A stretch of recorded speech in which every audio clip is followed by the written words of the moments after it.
filming the utility tractor in action here. Some of the features we've added to it, how we use this thing.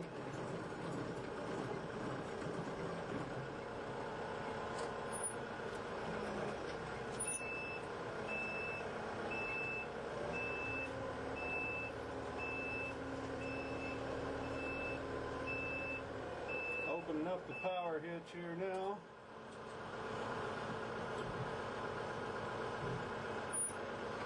Drop that trailer.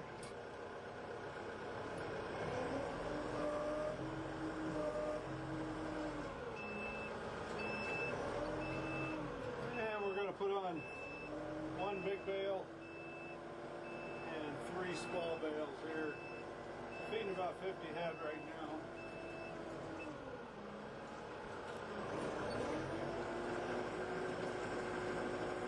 This bale fork I purchased from the dealer. I was going to build one, but honestly, I could have, if I'd have built this by the time I bought the bushings and forks and everything, I would have been within a couple $100 of what this one cost, and it's built right. I'm not that good at it.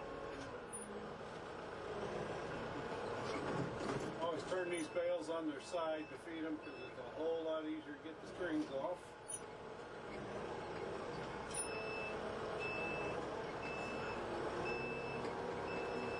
About 14 to 1,500 pounds. 754 handles these like nothing. I'm not even in 4-wheel drive here. I will slip a little bit once in a while in 2-wheel, but definitely don't need 4-wheel drive on dry ground with these.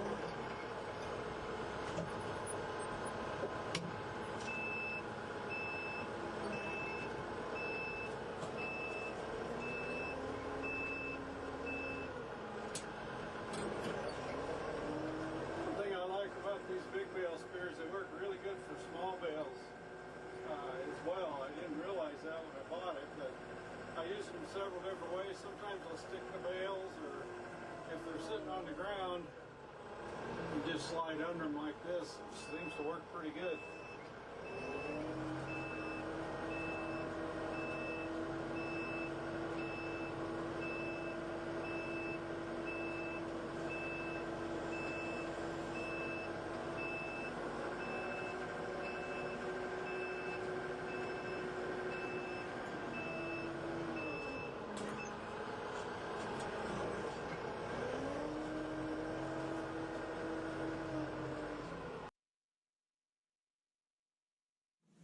Let's give the rear PTO a try. And don't forget, whenever you're running a rear PTO implement with a PTO shaft, you've got to make sure to remove your drawbar.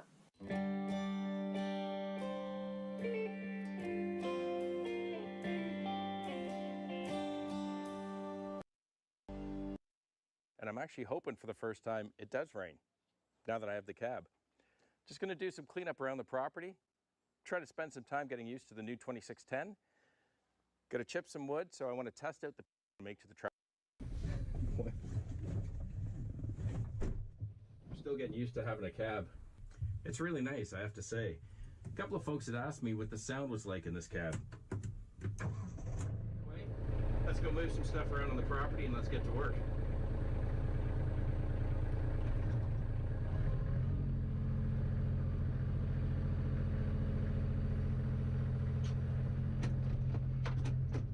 Brake off.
will move just enough to relieve the pressure on the female side.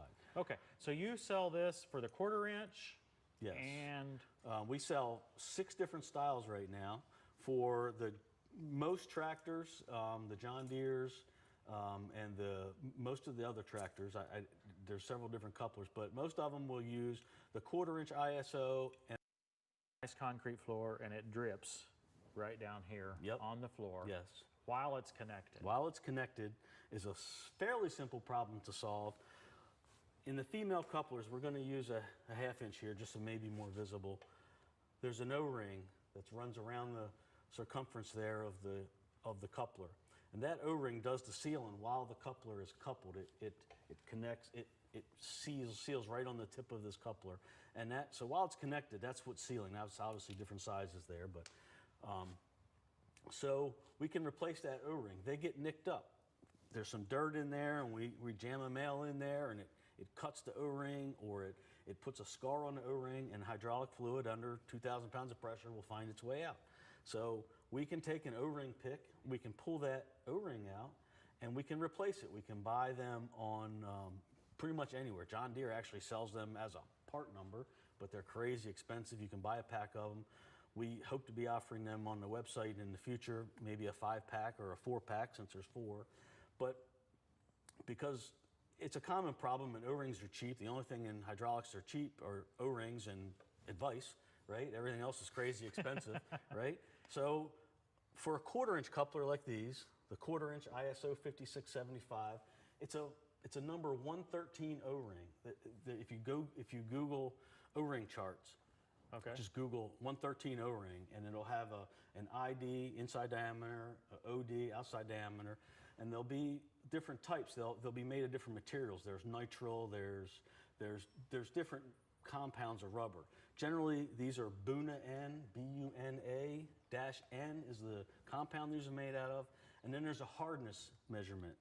It's called a durometer. It's how hard or dense the rubber is.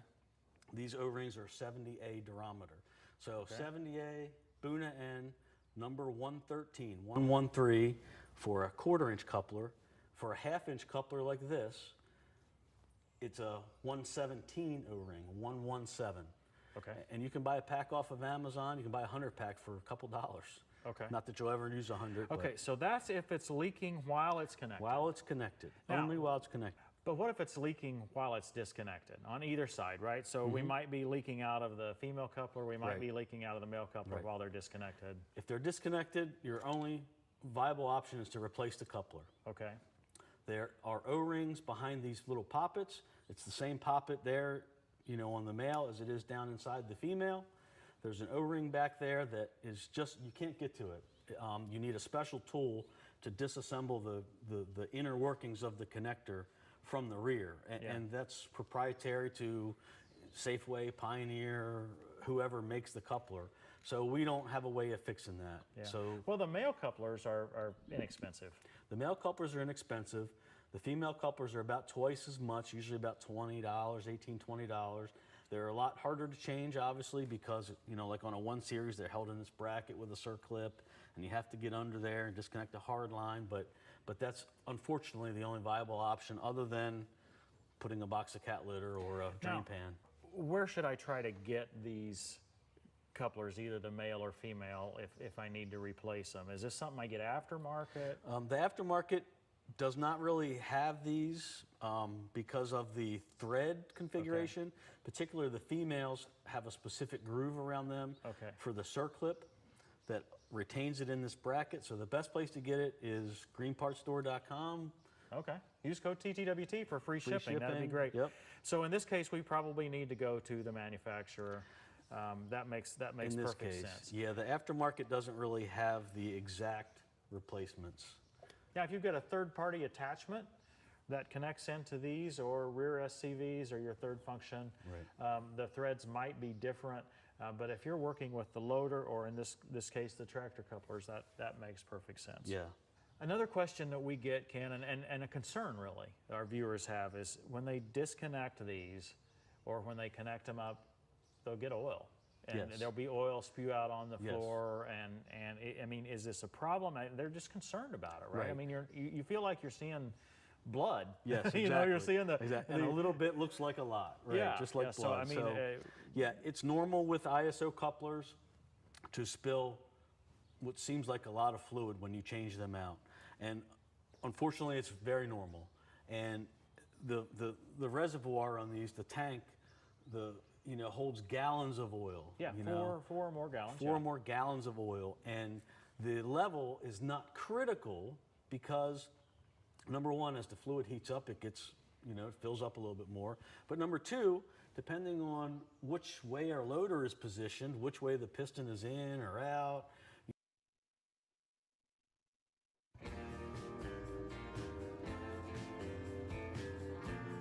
Hey everybody, Aaron with Otter Creek Farm. Today I'm going to do a quick review of the Massey Ferguson 4707.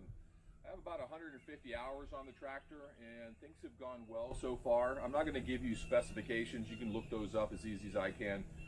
Somebody did a great video and went through every control in the tractor, everything, soup to nuts, beginning to end on the tractor itself, so I'm not going to repeat that process.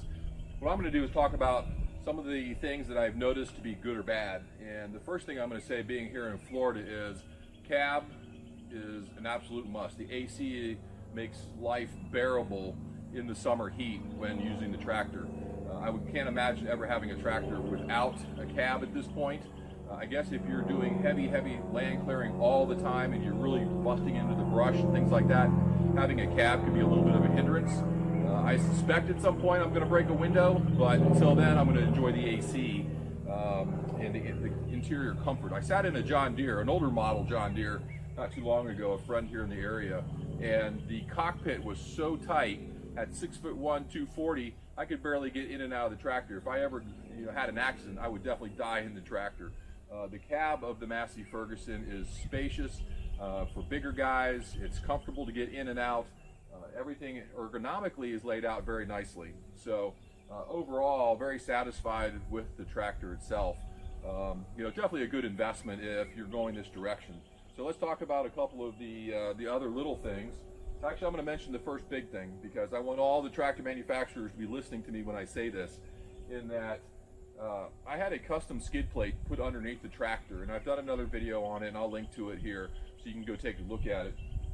But the very first thing that I noticed when buying this tractor was there was a lot of lines and hoses underneath the tractor. And when you're doing land clearing, things get up under your tractor all the time. So having those things exposed are a huge problem. If you're going to use this just to do traditional farming out in the field, not a problem, wouldn't bother with it. But every tractor manufacturer should offer a skid plate that can be added to the bottom where there's cutouts for oil changes or other connections that are necessary. It bolts right up to the frame of the tractor. It's a 1/2 inch thick and it's cut out to allow the wheels to turn, things like that. Having that as an option that is cut on a CNC machine right from the manufacturer is a great way to make extra money, and it's a great option for those of us that are working in some really tough areas. So please, manufacturers, take a look at that, or if you're an aftermarket fabricator, offering the skid plate on there is a huge plus for guys that need that level of protection. And I can tell you, from stuff flying out underneath the tractor to just plowing straight through the bushes, I am super glad that I paid the extra money, and it wasn't stupid expensive to get it added. So maybe they should have charged more, but it's the only one they've ever done, so they did it, for me, just for me, as a custom solution. The other thing I like about the 4707 in this class of tractor is I can run a Bauma-Lite CP572. It's a brush cutter. It cuts up to 4-inch trees. It's about 2,000 pounds, and the tractor handles it pretty darn well. So I haven't really run out of power. I haven't run out of lift capabilities. That thing's a beast, and the tractor, does a good job managing it. So the power to weight ratio is all there. The interior, the rear lift arm lever, for some reason, sometimes doesn't always respond. I can move it and nothing happens in the rear, and then eventually I push it forward all the way, push it back all the way, and then it starts to work. You know, I've checked the level of hydraulic fluid and I don't have a problem there. So I'm not sure why it's not responsive immediately. Sometimes, you know, once I'm out working and I'm constantly using it, the thing's spot on. It does tend to float a little bit, so when you move it, you know, and you stop moving it, the arms continue to move. You pull up a little bit, the arms continue to come up. So there's that drift in there that makes it a bit of an art to get it aligned perfectly, especially when you're trying to hook up implements and things of that nature. The other super cool thing with this is the rear controls for the lower lift arms. And those controls make getting implements on and off the tractor much, much easier. You know, you get it close, you get it underneath, and then you come into the back and you can use those two controls to raise and lower the arms, the lower arms, to pick up your implement. And if you're just trying to fine tune something and you know you're not using quick attach hooks, you know how hard that can be to get it perfectly aligned. Well, if you're standing out there, you can just tap it and move that down so you can get your pins through. So those are a lot of the things that I really like and dislike about what I have. Let's walk around here.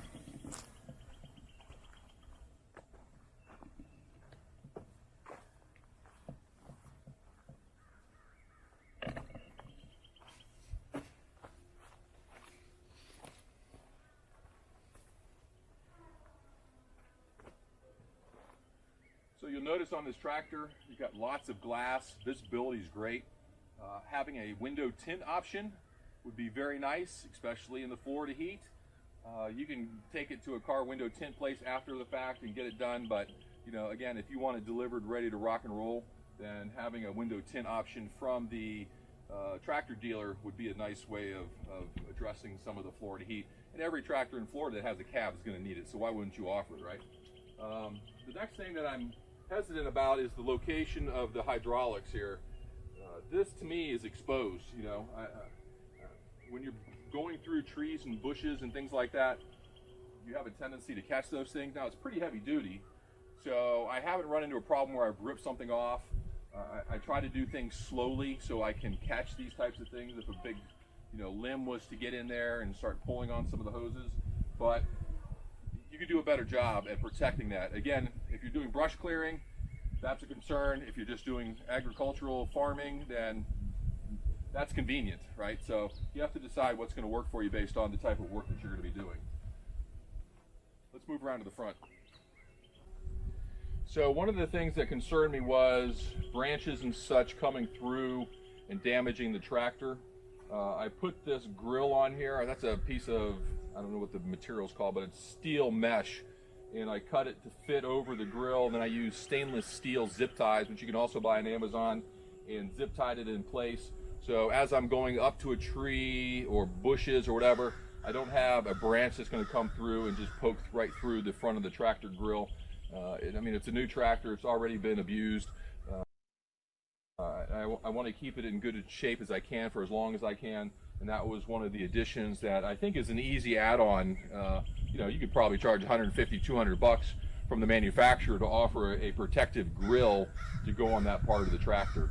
So, you know, even if you're just a tractor dealer and you want to cut something custom for your customers, that's an easy one. It probably costs 40 bucks to do that, and it protects the grill, because what's that grill going to cost if you got to replace it? I don't even want to know. So, just working to keep the tractor in decent shape. The rest of the tractor up front, you know, everything's accessible. The hood pops up. It's got a nice hydraulic spring on it, which is nice. The oil, you can check the oil without lifting the hood on the side. A little bit hard to get to, but you know, other than that, the tractor's been super solid. You know, this is the second tractor that I've owned. I had a RK before this, and it was a 55, and it just didn't seem to have enough horsepower. I didn't think the tires were big enough, et cetera, et cetera. So I stepped up to the 74, 75 horsepower tractor, and I've been much more satisfied with this. And if you're thinking about buying a tractor, let me just simply say this. If you can afford it, buy more tractor than you think you need today, because you can never add horsepower. You can always use less. And there are times where I barely use any of the capabilities, but there are certainly times when I'm moving buckets of dirt or I'm plowing through heavy stuff that every bit of horsepower is necessary, and you're never going to be disappointed if you have more horsepower. So spend what you can on getting that horsepower, and you'll be satisfied. So I hope that helps you understand the Massey Ferguson 4707. If you have questions, comments, put them in the notes below. Otherwise, hit the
Hello, I'm Jerry Oxborough, Marketing Specialist. I'm here today to tell you about the new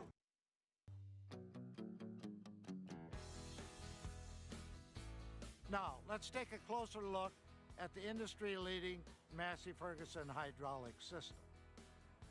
The 2600 HDs use a two-lever control system to control the three-point hitch. There's a position and a draft control lever. The lower draft arms are attached ahead of the rear axle. This provides better weight transfer, improved traction, and a much better height control or depth control of three-point hitch mounted implements. You'll note also there's extendable lower draft arm links. This aids and adds convenience when you're hooking up to three-point hitch equipment. You recall I mentioned the heavy weight of these utility tractors. This gives us the benefit to lift a greater amount of weight on the three-point hitch. We can handle larger mounted implements and lift them, and our measurements are measured 24 inches behind the ball ends. When we speak of hydraulics, there are two gear-driven pumps located on the right-hand side of the engine and a double-acting rear remote valve with breakaway couplers are standard equipment. There is a combining valve. The combining valve increases the amount of hydraulic oil flow going to the remote valves for raising loaders quicker, or if you're baling hay, the tailgate on your round baler lifts up quicker, it saves time and increases your productivity in the field. Now let's move on to the operator environment. And let's first take a look at the platform models. There is a non-skid step. You'll see the hand throttle is located on the right-hand side in the console, as well as the shift control levers for the 12x4 transmission and the 8x8 shuttle. The clutch and brake pedals are suspended. This gives you greater freedom of movement of your feet without obstruction. I want to draw your attention to the contoured seat. It features suspension and adjustable armrest. In the area of the dash panel, the tattletale indicator lights that let the operator know instantaneously if there's a malfunction. Now let's move over here to the cab model. What a beautiful Take a look. Let's start with the methods of gear reduction. Notice how the Kubota and John Deere utilize an inboard planetary system. With an inboard planetary system, the reduction occurs at the differential and transmits high levels of stressful torque load through the axle. Surprisingly, the New Holland TD5050 uses a bull gear reduction design, which is more commonly seen on compact tractors. A bull gear reduction system has limited gear tooth contact and cannot handle the high torque loads that are experienced at the rear end of hard-working utility tractors. Notice that the HD series uses large outboard planetaries for gear reduction. This system does not transfer high torque loads through the axle halves. Instead, it happens at the wheel. The constant gear tooth contact of a planetary system ensures that the HD series can handle high-stress torque loads.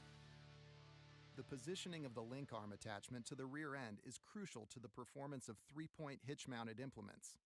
The optimal position would be a link arm mounted underneath and in front of the rear axle. Notice how the HD series is exactly that, along with a heavy-duty cast piece that's welded to the rear axle and held in place with a large pin. The positioning of the link arms acts to pull the front end of the tractor down when under load from a ground-engaged three-point hitch-mounted implement, ensuring better traction from the front tires.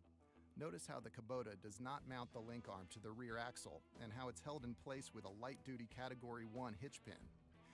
John Deere utilizes a similar attachment method as Kubota, but lacks a removable pin to hold it in place. New Holland attached the link arms well in behind the rear axle and features no easy-to-remove pin. The stabilizer arm limits the lateral movement of the three-point link arms.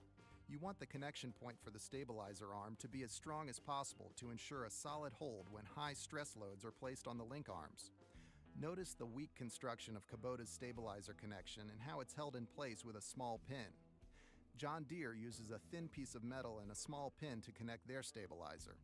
The TD5050 uses a thin piece of metal which is mounted to the bull gear housing. Now take a look at the thick steel plate secured in place by 4 large bolts on the Massey Ferguson HD 2600 series. The high-quality construction and components ensure lasting performance and reliability. Now, let's take a quick look at the link arms. Additional positioning holes make it extremely easy to dial your 3-point hitch implement to the exact height or depth needed. Notice that the John Deere does not have any additional positioning holes. The New Holland features 2 additional holes, while the Kubota and Massey Ferguson offer 3 additional positioning holes on the link arm. The top link assembly on the 2670 HD features heavy-duty cast components to withstand the high draft loads. The HD series also features 3 top link adjustment positions to fine-tune your implement. Turnbuckle-style link arm adjustments make easy work out of raising and lowering the link arms. The number of turnbuckle adjustments is a key factor. Notice how the M9540 features only 1 turnbuckle adjustment. To adjust the left-hand link arm, additional tools are needed. As you can see, this process is very time-consuming.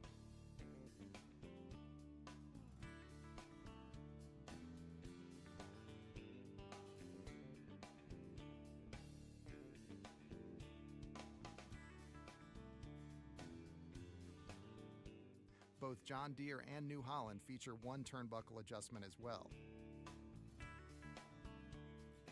The HD series comes standard with 2 turnbuckles, which allow you to adjust both link arms with a few turns. The positioning of the drawbar connection under the tractor is a determining factor in the machine's ability to pull. The further forward on the tractor the drawbar connects, the more the tractor utilizes its own weight to pull. Notice how all the competition attaches the drawbar far behind the rear axle. On the HD series, the drawbar is actually bolted directly underneath the rear differential, so when the tractor pulls, it's pulling with all the weight of the heavy-duty rear end. To put it simply, more pulling power. When looking at the hydraulic system of all 4 tractors, it's easy to see which machine has the cleanest and highest quality hydraulic assembly. No rubber hoses or mechanical linkage arms are cluttering the back of the tractor. The hose you see here is part of the loader hydraulic system, which is plumbed directly into the Power Beyond port. You can see that the Massey Ferguson HD 2600 series has neatly stacked, well-labeled valves, which connect directly to the heavy-duty quick couplers. The Kubota features a very simple hydraulic system that's not clearly labeled. The 5E Limited lacks the quality construction of the Massey Ferguson and has long, thin rubber hoses running from the valves to the cheap coupler design.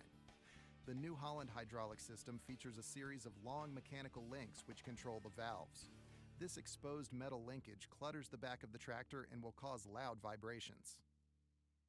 Lastly, let's take a look at the serviceability aspect of the tractors. The easier a tractor is to service, the more often you will do it, ensuring a long tractor life. The Kubota features an accessible battery, but when it comes time to check or change the engine oil, you have to maneuver your arm into a tight space between the toolbox, which is not too easy.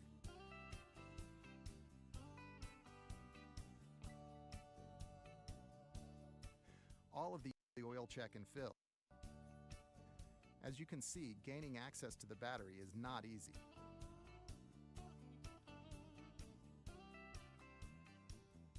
Just like the Kubota and John Deere, there are major service points on both sides of the engine. Now notice the easy-to-access, clean assembly of the battery on the HD series. Unlike all the competition, every engine service point is located on the cool side of the 4.4-liter 4-cylinder Perkins diesel engine. As you can see, the Massey Ferguson HD 2600 series is the easiest to service. It's easy to see how the HD series earned its heavy-duty name. Its high-quality, heavy-duty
All right, so I drove 3.5 hours to make the deal on this tractor. I was just talking to a customer inside the store, and they drove 4.5 hours for a deal on a customized Kawasaki mule. Yep. The thing is, I came out here because UVC Power Sports Tractors Outdoors has got a name for being the place in the outdoor industry to get whatever it is outdoors, and so I needed a tractor. The tractor I had is 20 plus years old and it's tired, and this is a tractor that I've settled on, and this is Tim. Tim's been here a long time.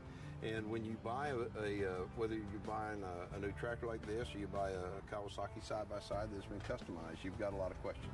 Tim's out here to kind of go over some of the questions I have, but really to help show you some of the features and benefits of this tractor. And so why don't you go ahead and just get started. This tractor is a 70 horsepower manual shuttle tractor, which actually the shuttle controls your forward and backward movement, so you don't have to shift all the time searching for a gear.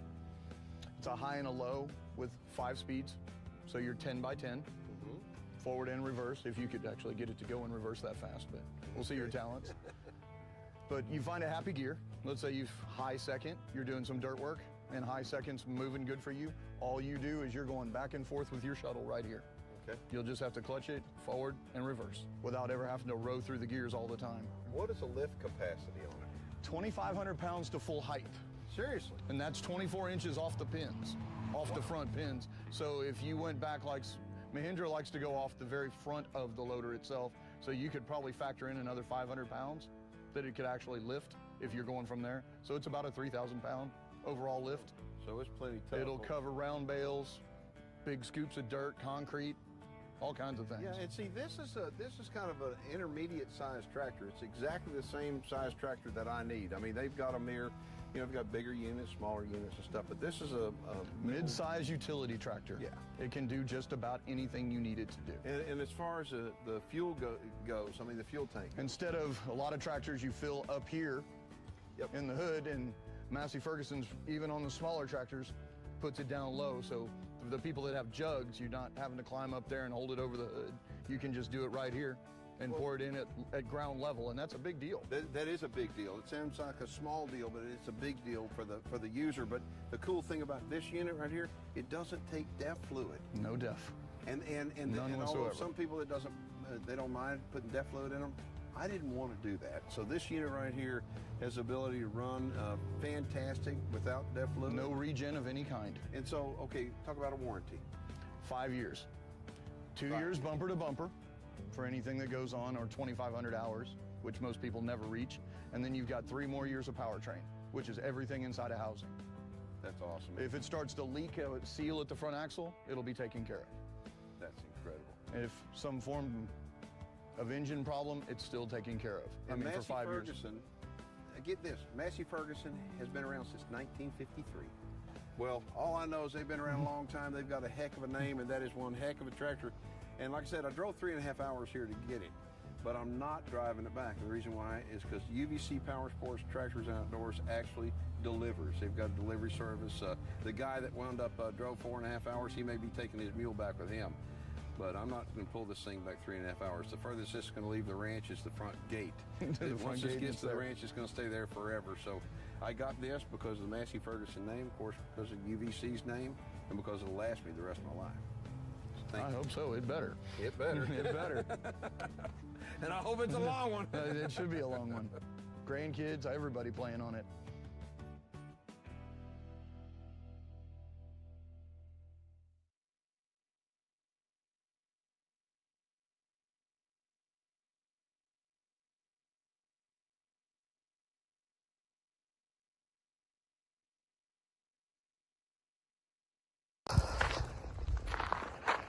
I'm going to try to compare the Workmaster to this Massey. And that's going to be hard to do because the Workmaster is an economy-based tractor. It is designed for simplicity and value. You get, it's on the cheaper end of utility tractors, and going from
Welcome back to Everything Compact Tractor. Today we're going to be talking about float mode. Float mode, whether you agree with it or not, it does have its place. It's supposed to be where you can drop your bucket totally down on the ground and either back drag with it, and what it allows it to do, it allows the loader itself to float up and down. It doesn't affect the bucket, the hydraulics of the bucket. You can still roll in or dump out. So you can change the position of the bucket while it's in float mode. Float mode doesn't stop you, unfortunately, from digging into the ground when you're trying to float across the top of it.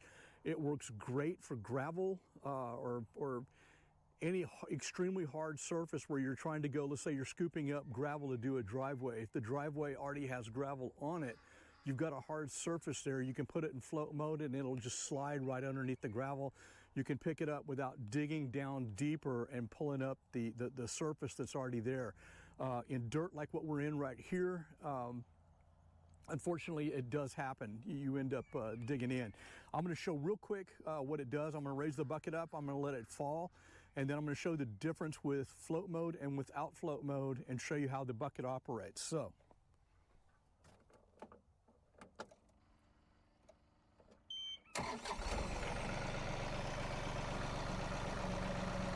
okay, we're going to raise it all the way, or not all the way, but we're going to go ahead and start coming down. I'm going to go ahead and put it in float mode, and that's bringing the loader control all the way forward.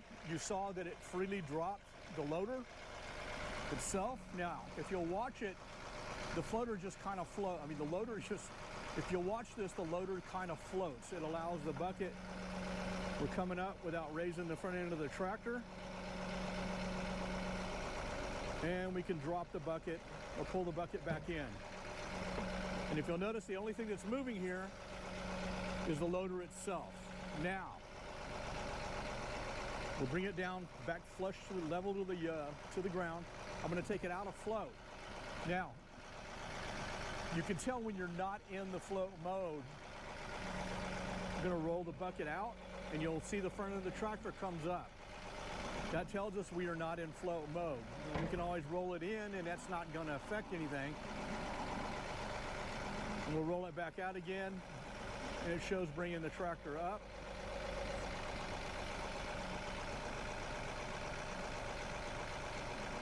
And we'll go back into float. And you'll see the tractor stays on the ground. The bucket's rolling out. We're going to curl it back in. And we stayed on the ground. Now what I'm going to show you is, as we go into this pile, we'll put it in float mode. And while 9 times out of 10, you can actually go into this pile and pick up your material without any problems. If you're not perfectly flat with your bucket on the ground, you are going to end up digging and going into it. But let's go ahead and try this. We're in 4-wheel drive, we're in low. We're going to back up here. We're in float mode. We've got our bucket level with the ground. We're coming forward. Now you see right there, we came to a dead stop. But what we can do is we can roll this in, pop it out of float, and we've got our material. And we'll show that again.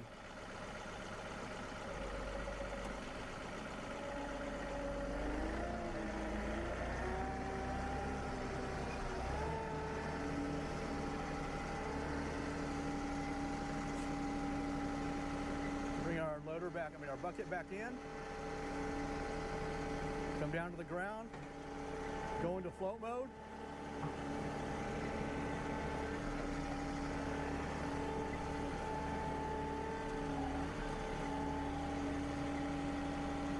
I don't particularly like bringing the front end of the tractor off the ground. Defeats the purpose of having 4-wheel drive. Puts a lot of strain on your loader, a lot of strain on your attachment points for that loader.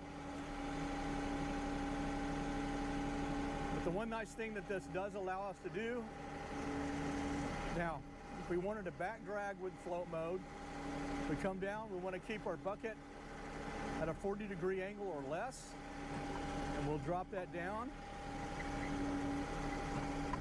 We're in float, and now the loader is just going to float up and down as we move forward, backwards, back dragging. There's no pressure on those front two rams at all. There are different ways we can do this. We can bring this all the way, bring the bucket all the way back in, go down, put it in float mode, and drag with the bottom of the bucket, which is a very safe way to do it. No pressure whatsoever on those rams.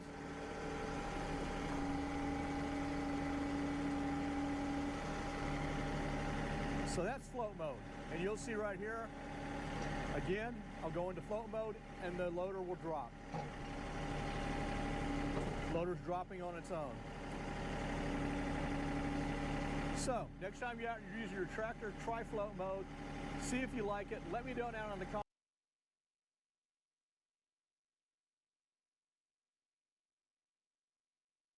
So I first ran into this system working for the U.S. Forest Service. The Forest Service loves to provide their own materials, and I showed up on the job site and they said, hey, this is what you're going to use for your braces. And I was extremely skeptical. And I liked it so much, I figured it would be perfect for this video to show you how strong that this is, despite it being incredibly light and easy to install. It takes two of these panels. This is an end panel, and then we are going to install another panel right over here that basically makes our entire stretch panel.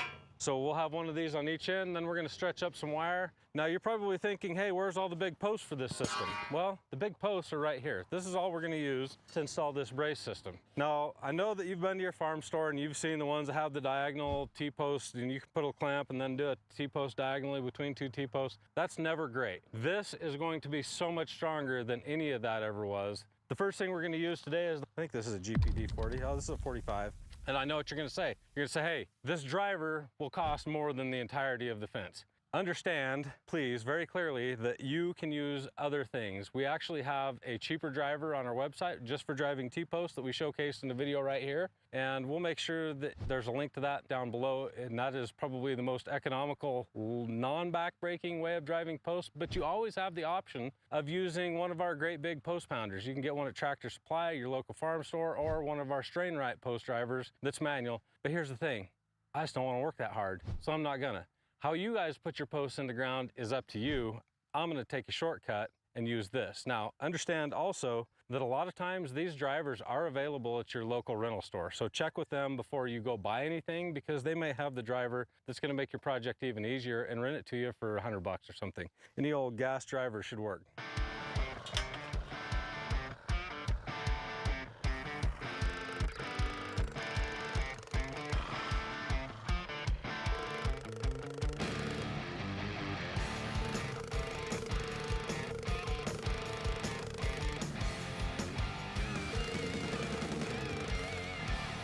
All right, that's all there is to it. Now all our braces are set. I'll show you quickly how we go about finishing these up, and that took us, I don't know what, 10 minutes? This, we're just gonna kind of plumb it up so it's even here. Now, if you were doing, we actually ran into this on that job where it was on a hill, and all we did was step this down. You may need taller posts if you're gonna step this, because you want these to be square, even if this peg down here doesn't touch the ground. Same thing over here. This one will always be on the ground, but this one will be up in the air like that. It's not a big deal, so you can use these on terrain. I can hear the skepticism in your eyeballs right now, because this is all that is gonna hold this fence together. But just trust me when I say it's a lot stronger than it looks. We're just gonna put 2 on the end post, 2 on the center post, and then 1 at the very bottom of the last post.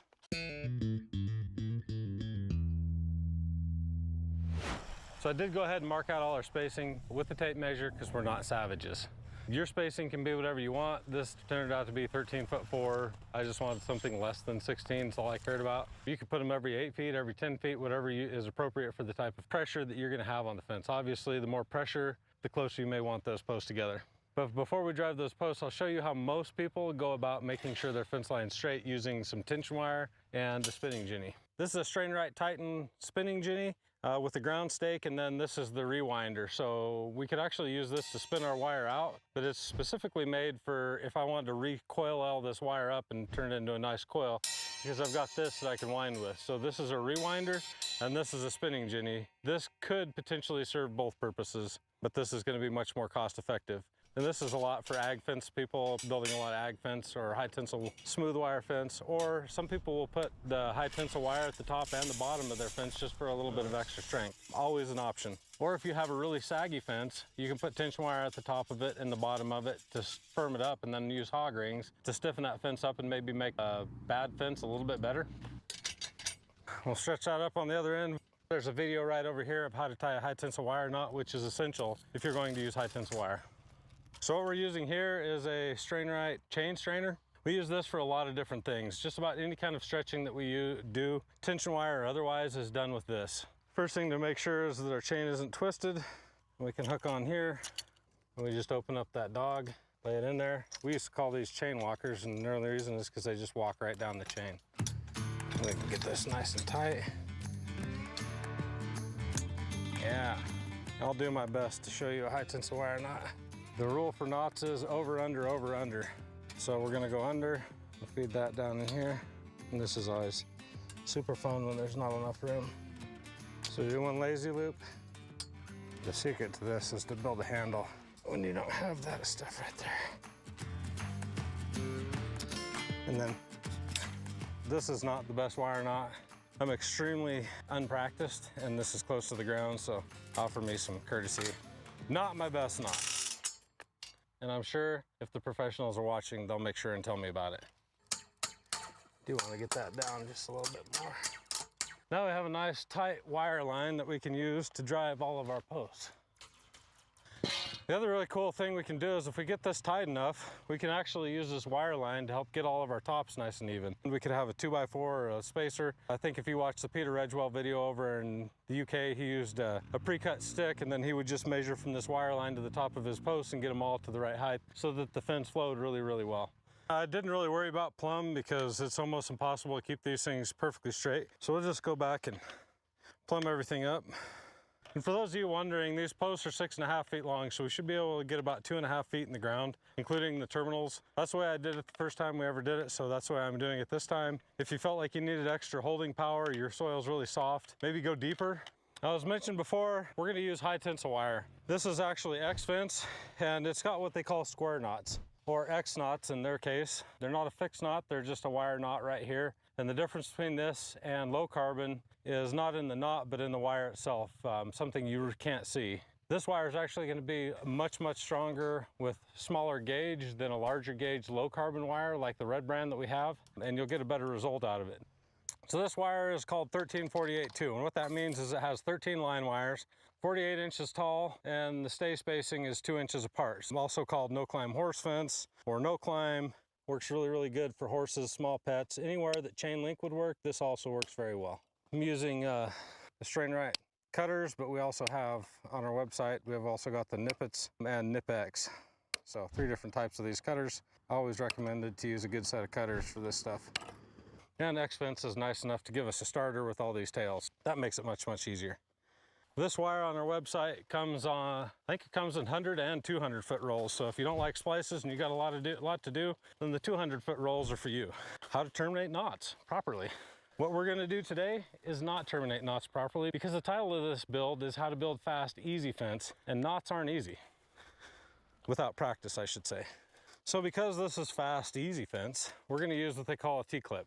Now T-clips are not ideal for everything, but on no climb wire, they're pretty much a cat's meow. Tying all those knots in this very little space here can get very difficult. Not impossible, but very difficult and very time consuming. The nice thing about T-clips is that they go on so easy. On the future ones, what we'll do is we'll cut this down so we don't have to feed as much through. Because if your wire is not perfectly straight, it won't want to feed either. A lot of people have a lot of bad to say about gripples. They can slip. I probably wouldn't ever use them on any single line wires and stuff. But when you have these really tight spaces like this, they really are a huge time saver. So what we want to do is we want this wire to be as straight up and down as we can make it, so that we get a nice even stretch on it. Fun fact, but all the tools and all the wire that we use are made in New Zealand. And I don't know why so much good stuff comes out of down under, like Australia and New Zealand with the Kiwis, but it just does. Those guys have had their stuff together for a very long time. And over here in America, we're just now kind of slowly getting with the program, but they've been using high tensile wire forever. So this is Strain-Rite's 48-inch tall wedge board strainer, and it basically takes the place of a 2x4. So back in the day when I very first started fencing, we used to sandwich 2x4s together and hope that that would grip the wire tight enough. However, it's not a very effective method because it will slip quite easily, especially if you're going to put proper tension on this high tensile wire. I hear a lot of people say, I get my fence super tight. I can almost assure you, you don't get your fence as tight as you should or as tight as you would if you could stretch it properly using one of these boards. They are a little bit more expensive, so they're a professional grade tool. We're going to use this because I have it at my disposal and I want to use the right tool for the job.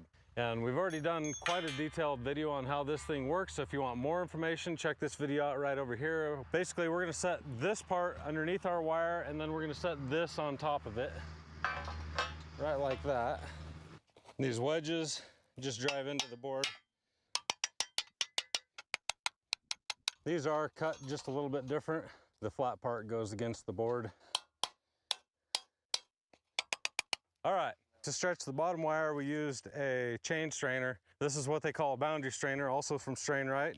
And because we're gonna pull this a lot further, we've got a lot longer chain, so this has those 20-foot chains, and we basically use them in place of a come-along. I hate come-alongs, I hate cables, I hate frays where they're poking my fingers. I just don't like them. And this is a better tool. I'm just going to use the tail of my original chain to wrap around that post to give me a loop. And then I can snap this in there. And then again, making sure that we're not twisted. We're gonna do one at the bottom and we'll do another one at the top. We're just gonna slowly tension these up. And as we do that, this wire should stand up. I feel like I can get more on it. Oh yeah. Now what I want to do is I just want to kind of eyeball this and make sure. Nope, we need some more at the bottom. So there we are, we're all stretched up. It stood right up on its own. I didn't even have to do anything. This is just a little under 100-foot run. Like if I push on it, I've got some flex. For a quick, easy fence, I don't think I want to stretch it much more. These braces, while they are fast and easy, I don't think they're going to take the tension, so I don't think we're going to push it that hard because I can almost guarantee you we'll fold these things over. But we're able to get a good tension on this. This is tighter than what 90% of fences that I see out there are. Might actually, let's go one more crank. Yep. One of the reasons that I decided to overstretch it is because I'm going to do the best I can to get all this slack out of this piece, but inevitably some of that slack is not going to get taken out and it's going to make the rest of the fence just a little bit looser. So I'm going to overstretch it knowing that that's going to happen. But surprisingly enough, what I will say is this brace system, while it is not strong this way, if we had a corner here, it would be much stronger. It is very strong this way. Like I'm not seeing any pull out, any movement, nothing at all. Incredibly strong for what it is.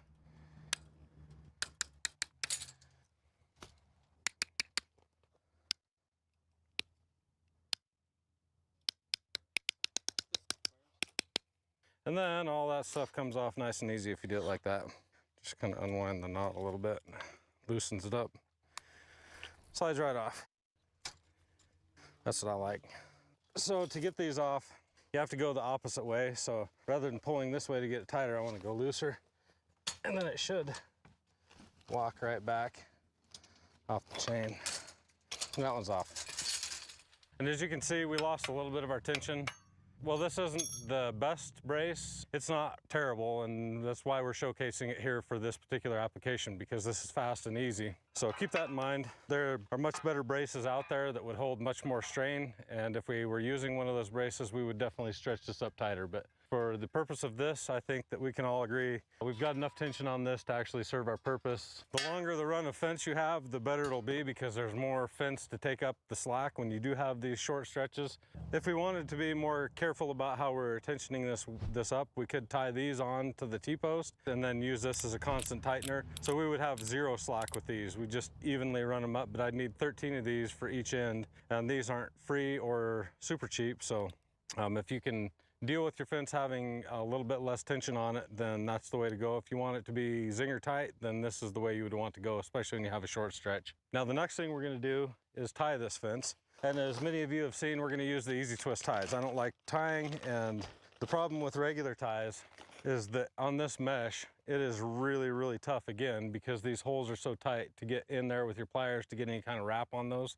So it doesn't get much more secure than being able to use these. Let's do about 4 on it. So top, bottom, and then 2 spaced evenly in the middle.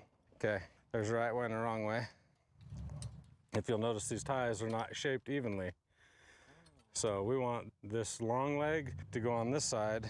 And then again, we're only gonna go over one side, and then that's the side. Then we just pinch these together, spin my drill to get all the way up. Yes, just like that. Okay.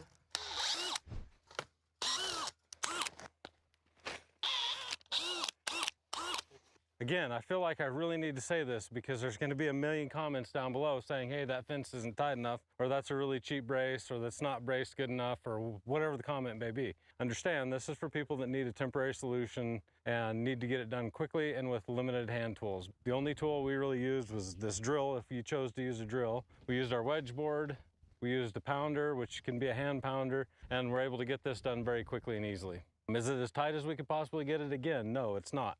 One of the reasons that I can tell it's not as tight as I would like it is because if you look in here and you look down this fence, you're gonna see that everywhere it whoops in just a little bit, which means that there's still slack in the wire. So when I let it off, I actually introduced more slack into the system than what I really wanted, but I was just afraid to pull on these braces any harder for fear that they would crumble. Another thing I feel like we might get asked is how far between braces do I need to go? And the answer is as far as you can pull reasonably. On a system like this, I might put a brace in the middle, so maybe every 500 feet on a setup like this if you're gonna do woven wire. Now barbed wire, I wouldn't have any problems going 1/4 mile pretty easily because there's a lot less friction as you're pulling the wire tight.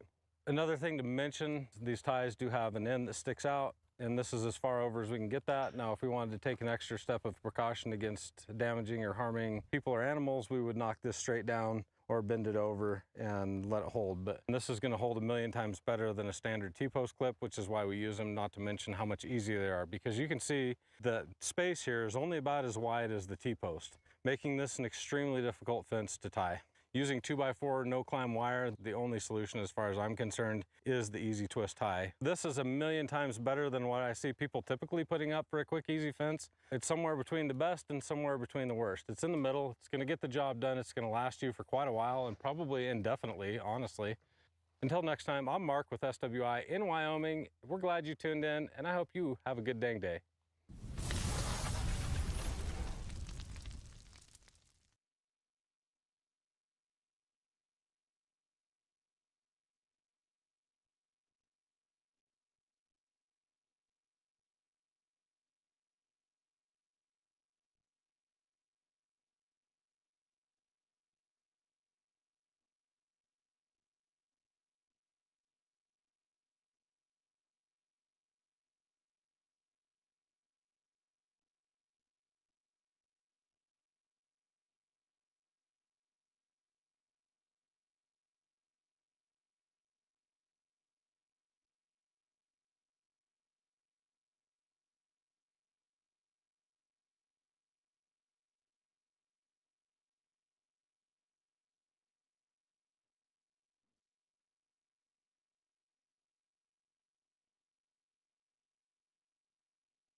Hey guys, welcome back to Bear Mountain Builds. And if you're new here, I'm Zach.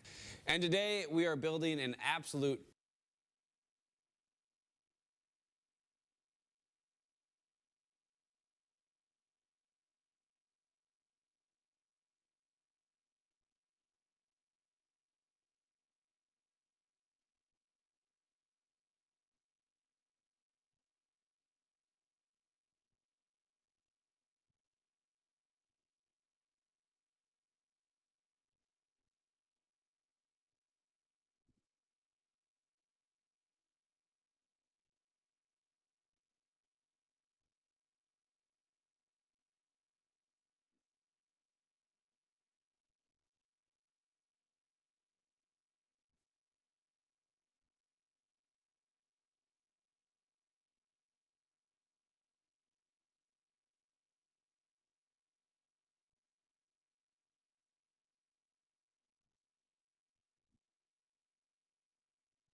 on the hill.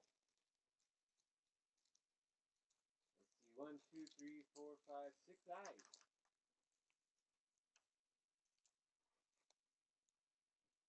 Let's see what that looks like on the camera.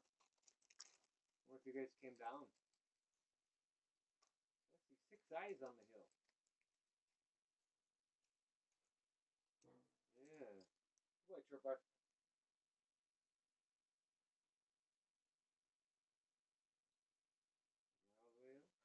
Grow Cali. I know it's tough, baby.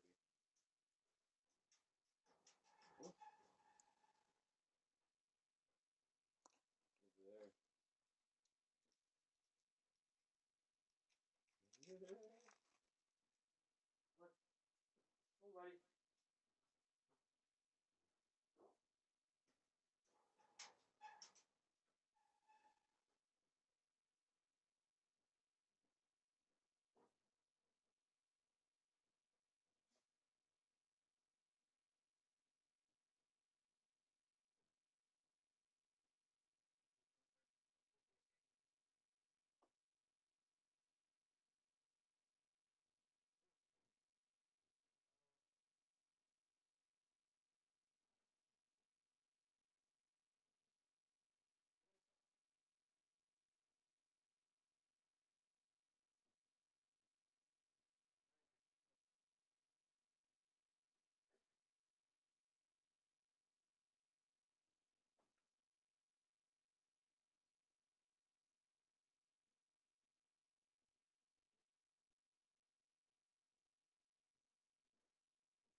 Where is he?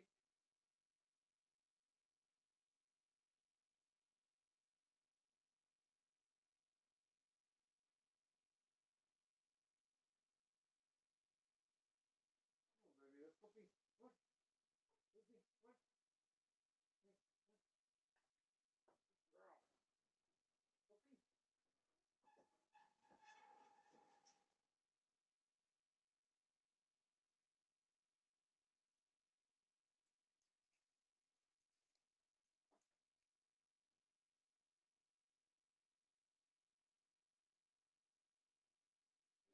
Where's the beer?